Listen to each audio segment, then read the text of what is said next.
हमने ये तो देख लिया, ब्रिटिशर्स इंडिया में बिजनेस और रूल करने के लिए आए थे और उन्होंने इंडिया को ही क्यों चूज किया। पर एक सेकेंड, ब्रिटिशर्स इंडिया में आ कैसे गए? Welcome to the day 3 of the series before independence. Britishers ने कोई सीधा तरीका नहीं अपनाया, उन्होंने एक कंपनी बनाई जिसका नाम था ईस्ट इंडिया कंपनी, जो 31 दिसंबर 1600 को लंदन के कुछ इंग्लिश मर्चेंट्स ने मिलकर फॉर्म की थी। और इस कंपनी के पास इंग्लैंड की क्वीन एलिजाबेथ का ऑफिशियल ग्रीन सिग्नल था, जिसे कहते हैं चार्टर। चार्टर का मतलब होता है ऑफिशियल परमिशन, जो किंग या क्वीन के थ्रू इशू होता है।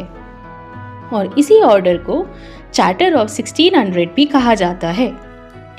ये एक रिटन ऑर्डर था जो क्वीन एलिजाबेथ ने दिया था। इसके बाद ब्रिटिशर्स ने इंडिया आने का रास्ता पक्का किया।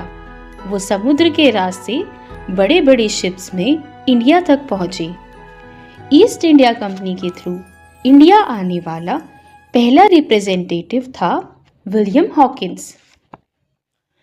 विलियम हॉकिंस जिस शिप में आया उसका नाम था हेक्टोर। ये कोई नॉर्मल शिप नहीं थी। हेक्टोर ईस्ट इंडिया कंपनी की पहली शिप्स में से एक थी। इसी शिप ने कंपनी के लिए इंडिया का रास्ता सबसे पहले खोला।